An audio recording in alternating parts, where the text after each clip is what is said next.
Hello दोस्तों, me and the ecology beat के बारे में। इनके राइटर जॉन लेक्स्यू हैं और जॉन लेक्स्यू का प्रेजेंट पार्ट है जो मी एंड द इकोलॉजी, जो लिखा हुआ है कि जॉन लेक्स्यू प्रेजेंट लेसन। जॉन लेक्स्यू का प्रेजेंट जो पार्ट है me and the ecology beat and bring out, इन्होंने लाया है क्या कि how the issue of the preserving environment and saving ecology is very everybody and concern कि environment and the saving ecology is very everybody's and concern। यानी ecology के बारे में, यानी पर्यावरण पारिस्थितिकी को बचाना हर लोगों को जो है मतलब चिंता का विषय है, यानी हर लोगों के लिए चिंता का विषय है एंड डिफिकल्ट टू सोल्व और डिफिकल्ट टू सोल्व। लेकिन ये कहना चाह रहे हैं लेकिन उसी तरह से उतना ही जो है ये कठिन भी है। क्या है? यानी डिफिकल्ट टू सोल्व और बचाना भी उतना ही क्या है, इसी तरह से विषय। चिंता का तो विषय है ही, लेकिन जितना आसान है सब लोग इनके बारे में जानते हैं कि ये आसान है, ये मतलब कंसर्न करना चाहिए, चिंता का विषय है।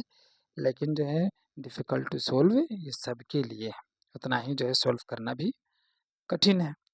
प्रीचिंग अबाउट एन इकोलॉजी, उपदेश देना आसान है, is every sorry preaching about ecology is easy, यानी उपदेश देना इकोलॉजी के बारे में, परिस्थिति के बारे में आसान है।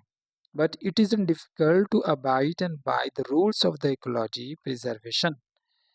लेकिन लेकिन परिस्थितिकी को नियमों का पालन करना, रूल्स ऑफ इकोलॉजी का मतलब होता है उनका नियमों का पालन करना, यानी पर्यावरण का पालन करना, परिस्थितिक का पालन करना उतना ही जो है क्या है, डिफिकल्ट है। तो उम्मीद करते हैं कि ये आपको समझ में आया होगा, उतना ही डिफिकल्ट भी है। हमें दोस्तों यहाँ से हम चलेंगे sure and it is an hard to get and people to work for the ecology. ये लोगों के लिए जो है मतलब क्या है, बहुत ही हार्ड काम है इकोलॉजी के बारे में। ठीक है, इनको जो है लोग जो है इकोलॉजी के बारे में, इकोलॉजी के लिए काम करना लोगों के लिए बहुत ही क्या है, हार्ड काम है, बड़ी मुश्किल का काम है, बहुत मुश्किल का काम है। तो आप यहाँ देखेंगे कि कौन कौन से मीनिंग्स आपको बता रहे हैं। ठीक है ना। Hard to get people and to work of the ecology, यानी इकोलॉजी के लिए काम करना लोगों को का है, बहुत ही कठिन काम है, बड़ी मुश्किल है इनका काम करना। ठीक है। But an everybody is in the favour and for it, लेकिन हर लोग इनके बारे में क्या है, हर लोग जितने भी लोग हैं सब इनके जो है पक्ष में हैं। But nobody and want to do anythings, लेकिन कोई भी इनके बारे में कुछ नहीं करना चाहता है। ठीक है, nobody want to do it, यानी कहते हैं कि nobody and want to do anythings and about it, लेकिन कोई भी लोग इसके बारे में कुछ करना नहीं चाहते हैं। एटलीस्ट कम से कम ये कह रहे हैं जॉन लाइक, ये इसमें जो यह है कि कम से कम I am doing an something, मैं तो हूँ जो कुछ कर रहा हूँ, going around telling an people, कि मैं लोगों के बीच जा रहा हूँ। ठीक है, और लोगों को मैं बता रहा हूँ, टेलिंग अबाउट का मतलब बताना, what and they should and do, कि है ना, क्या करना चाहिए ये लोगों को बतला रहे हैं। But all I get is a lot of an back talk, लेकिन सब लोगों ने इनको क्या किया, मतलब बैक टॉक किया, इनको आलोचना ही करते गए, यानी इनको छोड़ा किसी तक नहीं।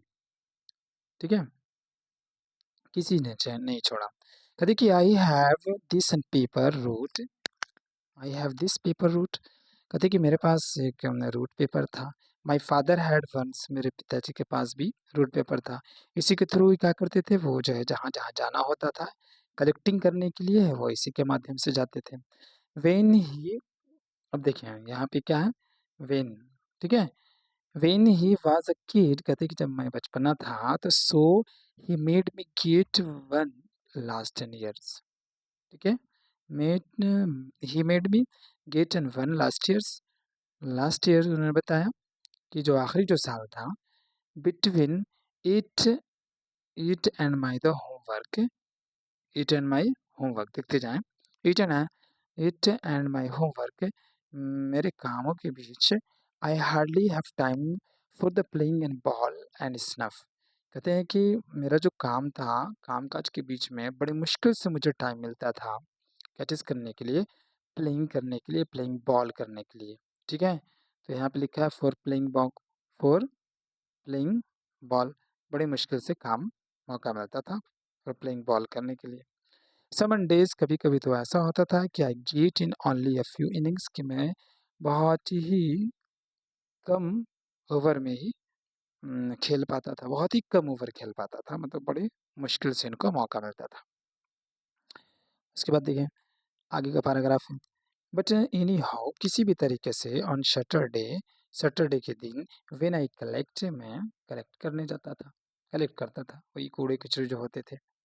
I put in good and work and for the ecology, और ये जो काम है इकोलॉजी के लिए बहुत अच्छा है। Like last and Saturday morning, कहते हैं पिछले सैटरडे मॉर्निंग की तरह, सैटरडे मॉर्निंग की तरह, it was good and collecting day, समझ गए, ये भी जो है बहुत अच्छा कलेक्टिंग डेज था, यानी जो कूड़ा कचरा ये कलेक्ट कर रहे थे। It had just internet and spring and lot of people and were outside, और ये जो मौसम था स्प्रिंग का मौसम चल रहा था। कौन सा मौसम? स्प्रिंग का मौसम चल रहा था, और ये जो है मतलब उसमें बहुत सारे लोग क्या थे, बाहर की ओर बैठे हुए थे। क्या थे? पीपल वर आउटसाइड, ठीक है, लोग बहुत बाहर लोग थे। उसके बाद कहते हैं कि I went to the mister Williamson house, उसके बाद में मिस्टर विलियम्स के घर गया, एज यूजुअल हमेशा की तरह। ही ट्राई टू एंड प्रिटेंड, उन्होंने बहाना करने की कोशिश की। ही इज नॉट होम, उन्होंने क्या बहाना कोशिश की कि वह घर पे नहीं है। क्या है वो ये बहाना कोशिश की कि मैं घर पे नहीं है, वह घर पे नहीं हूँ, वह घर पे नहीं है। But I see him and burning a leaf in the backyard, लेकिन मैंने उन्हें देखा उनके जो है जो घर का जो बैकयार्ड होता है, यानी पिछवाड़े जो होते हैं, खड़ी वगैरह जो होते हैं, उसमें उन्होंने देखा कि मतलब जो पत्तियां थी उनको जला रहे थे। सो ही इज इन स्टक, इसलिए वो फंस गए। क्या हो गए वो? अब तो फंस गए। ही पेज मी, और उन्होंने क्या किया, उन्होंने उन्हें पैसा दिया। एंड आई टेल हिम, लेकिन कहते हैं कि मैंने उन्हें बताया कि you shouldn't burn those and leaves, कि आपको इन सभी जो है पत्तियों को नहीं जलाना चाहिए।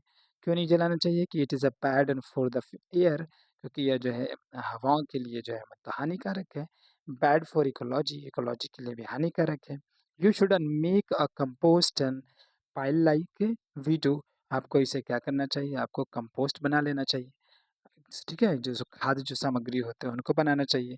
Put in the leaves and garbage, और गार्बेज में जो है ये सारी जो पत्तियां हैं, कचरे हैं, उनको डाल देना चाहिए। और अगर आप इसको डालते हैं और इसमें से फिर जो है अगर खाद बनता है तो ये क्या हो जाएगा, गुड फॉर द गार्डन, ये गार्डन के लिए अच्छा भी होगा।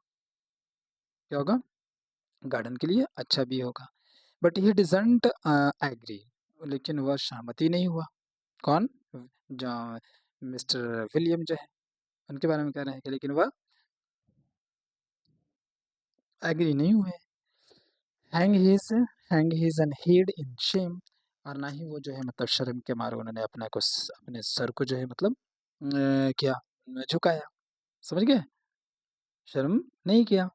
ठीक है, इस तरीके बताते हैं कि ना तो उनको जो है शर्म भी आई इस तरीके से। And that and compost and pile is your job at home, उन्होंने कह दिया, उनको जवाब में दिया कि ये तुम्हारा जॉब है, तुम ही इसे करो, मुझे इसे करने की जरूरत नहीं है।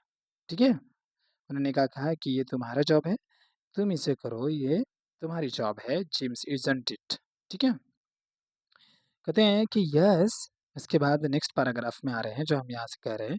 तो उन्होंने जवाब दिया कि यस आई से एंड प्राउडली हूँ, मैंने जो है बड़ा गर्व के साथ कहा। Which and would shock the idea, I hit and working, I hit working, एक second, I hate working with the compost and which I do, उन्होंने उनको और तानाज़नी मार दी कि यार हम ऐसे काम को पसंद नहीं करते हैं या ऐसा मुझे काम पसंद नहीं है, ये तुम्हारा ही जॉब है, तुम ही इसको करो।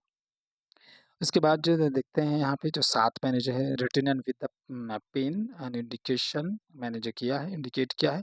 Mister William and says mister William ने कहा कि well and don't you take a little and more and trouble and with it, क्या तुम्हें इससे प्रॉब्लम नहीं होती है? ठीक है? And put an enough and dirt on top of each and layer. आपको क्या करना चाहिए कि जब आप बनाते हैं कंपोस्ट को तो आपको टॉप लेयर पे आपको क्या करना चाहिए? ढक देनी चाहिए। ठीक है? Then and we wouldn't have this and noise pollution, ताकि ये क्या हो सके कि इसमें इससे जो है जो इससे जो मतलब बदबूदार जो स्मेल आएगा, ठीक है? तो नॉइज़ क्या नहीं होगा? नॉइज़ पॉल्यूशन नहीं होगा। ये कौन कह दिए? मिस्टर विलियम कह दिए। ठीक है? ओके दोस्तों, 1 मिनट्स उसके बाद यहाँ आ जाएँगे हम, 8 में आ जाएँगे। ये इस तरीके से वो कह देते हैं, जो आपको इसमें हम आपको बतला रहे हैं। ठीक है? कहते हैं हाँ, एंड आई से यू मीन नॉइज़ पॉल्यूशन? तो वो कहते हैं कि अच्छा इसका मतलब ये है कि नॉइज़ पॉल्यूशन। अब नॉइज़ पॉल्यूशन का मतलब समझ रहे हैं। फिर उन्होंने कहा कि नो, ही सेज, उन्होंने बताया कि नहीं भाई मेरा मतलब नॉइज़ पॉल्यूशन नहीं है। इसका मतलब ये है, क्या चीज़ है? मीन जो है your compost smell up the whole industry. मेरा मतलब ये है, मिस्टर मिस्टर विलियम ने जो कहा था कि मिस्टर विलियम ने कहा था कि if you are making and compost and like this by this and method, तो you should uncover on the top and layer by the soil, तो आपको मिट्टी से ढक देना चाहिए so that no anybody and getting a bad smell। उन्होंने ये कहा था कि ताकि इसकी जो बदबूदार जो हवाएं जो होगी वो नहीं मिलेगा। तो इसका मतलब वो समझ गए थे, यानी जो इसमें जो कैरेक्टर है जो कूड़ा-कचरा जो है कलेक्ट कर रहे हैं, तो उन्होंने कहा कि अच्छा इसका मतलब ये है कि मतलब नॉइज़ पॉल्यूशन। तो फिर उन्होंने मिस्टर विलियम ने कहा ही सेज़, ये वाला जो लाइन जो है उन्होंने कहा ही सेज़, तो मिस्टर विलियम ने कहा कि I mean your compost and smells up the whole street. मेरा मतलब ये है कि जो तुम बनाते हो, कंपोस्ट बनाते हो, तो पूरे होल स्ट्रीट में जो स्मेल जो बदबू फैलती है, उसके बारे में मैं कह रहा हूँ। नॉइज़ पॉल्यूशन नहीं कह रहा हूँ, बल्कि नोज़ पॉल्यूशन कह रहा हूँ। समझ गए? तो उसके बाद आगे की ओर चलेंगे। My feelings and are hurt. ठीक है? My feelings are hurt. अब ये देखिए मेरे दोस्तों, ये जो है ना कहते हैं कि इस तरीके से बताते हैं कि मुझे दुःख तो हुआ, क्या कहते हैं, मुझे दुःख हुआ एंड बट ना that and doesn't stop me from the trying again, लेकिन मैंने जो है ना अपने आप को रोक नहीं सका, क्योंकि वो क्या करते रहे, वो काम को करते रहे। कहते हैं कि मुझे हर्ट तो लगी लेकिन मैं जो है स्टॉप नहीं किया, अपने आप को रुक नहीं पाया, मैं इसी तरीके से काम करता रहा। I go to collect from and miss and green. उसके बाद जो है वहाँ से मिस ग्रीन के यहाँ जाते हैं वो। कहाँ जाते हैं? मिस ग्रीन के यहाँ। एक जो नई कैरेक्टर्स इसके अंदर में आ रहा है, जो कहाँ गए सेकंड बार, अब जो गए हैं, पहले तो मिस्टर विलियम के यहाँ गए थे और अब जो है मिस ग्रीन के यहाँ जा रहे हैं। तो वहाँ जब पहुँचते हैं तो I have to call her, उन्होंने कहा कि मैंने उन्हें बुलाया Miss Green, Miss Green, because if I called her Mrs and Green, अगर मैं उनको मिसेस ग्रीन कह करके अगर मैं उनको बुलाता था, तो शी सेज, वो कहती थी कि she doesn't have an change to pay you. तो वो कह देती थी कि मेरे पास चेंज नहीं है करने के लिए, क्या करने के लिए? पे करने के लिए, यानी पैसे देने के लिए। वो इस तरीके से इनके साथ हुआ। ठीक है? आगे की ओर देखें कि she is an putting in her garbage out for the weekly and picked on Monday. ठीक है? पिकली ऑन मंडे, यानी हर सोमवार की तरह जो है मतलब हर सोमवार को अपना जो साप्ताहिक जो कूड़ा जो होता था उसको इकट्ठा करके वो रख देती थी। ठीक है? क्या कर देती थी? रख देती थी। और she goes away on the weekends, उसके बाद वो चली जाती थी। वीकेंड्स का मतलब होता है हफ्ता, है ना? साप्ताहिक मतलब कहाँ चली जाती थी भाई? तो बाहर चली जाती थी, जैसे घूमने-फिरने के लिए। And on in Saturday on Sunday, यानी सैटरडे को और संडे को we have to look at the big and plastic and garbage bag on her lawn. और उन्होंने कहा कि मैंने उनके जो है लॉन में एक बहुत बड़ा प्लास्टिक का गार्बेज मैंने देखा था। But I don't see anything, लेकिन मैंने उनसे कुछ भी नहीं कहा, है ना। I just look at the garbage, सिर्फ कहते हैं कि मैंने उनके जो है देखा कि बस कूड़े कचड़े रखा हुआ है उनके लॉन के अंदर में, ठीक है। उसके बाद then she says to me, वह मुझसे कहती हैं, कौन, मिस ग्रीन के बारे में कहा जा रहा है कि वह मुझसे कहती हैं कि go pick up that and gum wrapper, जाओ, ठीक है, go and pick up that and gum wrappers, जाओ और जाकर के जो है गम रैपर्स को उठाओ, and you threw on my the lawns, जो तुमने जो है मेरे लॉन्स के अंदर में जो है फैला के रखा है, put it on, put it put it one of the plastic and bags, इसको एक प्लास्टिक बैग में रख दो, पुट इट का मतलब होता है प्लास्टिक बैग में रख देना, ठीक है। Didn't anybody teach you not into the litre, क्या तुम्हें किसी ने भी मतलब इस तरीके की बातों को तुम्हें किसी ने भी नहीं सिखाया कि मतलब क्या नहीं करना चाहिए, गंदगी नहीं फैलाना चाहिए, वो इस तरीके से उनको ही जवाब दे दिया। उसके बाद आ जाए ये वाली बात को सुनेंगे। ये कहा जा रहा है, उसके बाद बताता है, कहानी के अंदर में बताया जा रहा है कि I hold my the temper, मैंने अपने गुस्से को मतलब काबू में रखा, and pick up my the gum, मैंने जो है गम को मैंने उठा भी लिया, रैपर, गम रैपर यानी समझते हैं ना, चिलगम वगैरह जो खाते हैं, और उसके जो ऊपर का जो प्लास्टिक वाला जो पॉलीथीन होता है उसको हम लोग गम रैपर कहते हैं, and put it in the bag, उठाया और उनके बैग में जाकर के रख दिया, जो कूड़े कचरे वाला जो बैग्स थे।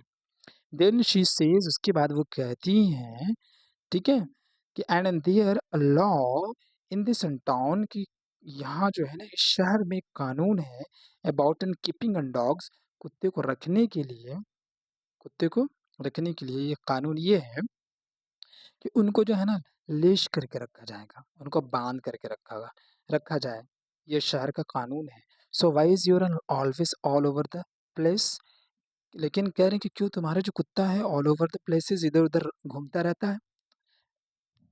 That dog and dig up, और वो जो है ना कुत्ता, वो जो कुत्ता है वो बिल्कुल क्या कर रहा है, हर जगह पे डिग अप कर रहा है, खोद दे रहा है, ठीक है, अब स्क्रैच कर दे रहा है वो माई गार्डन को, यानी माई गार्डन का मतलब मेरे गार्डन को, एंड मिशअप, और वो क्या कर दे रहा है, बिल्कुल जो है मिशअप कर दे रहे हैं, खराब कर दे रहे हैं हमारे गार्डन को।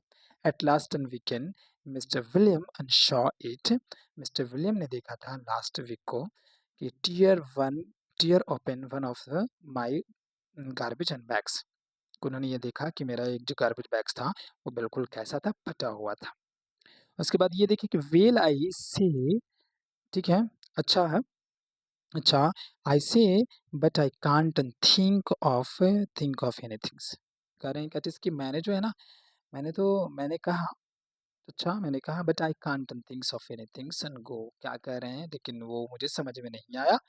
एंड देन आई सी, उसके बाद मैंने देखा कि she is an piling newspaper next to her in garbage bags, उसके बाद मैंने देखा कि वो जो मतलब ये मिस ग्रीन है, वो जो है गांठ पे गांठ जो है न्यूज पेपर का जो है क्या कर रही है, लगाई चली जा रही है, जिसको ढेर कहते हैं।